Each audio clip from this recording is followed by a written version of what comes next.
প্রশ্ন ৩।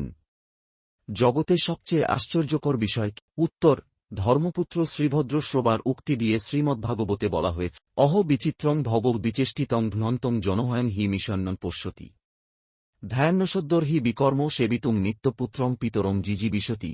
শ্রীমদ্ভাগবত 5:18 ডিভিশন 3। আহা, কি আশ্চর্য!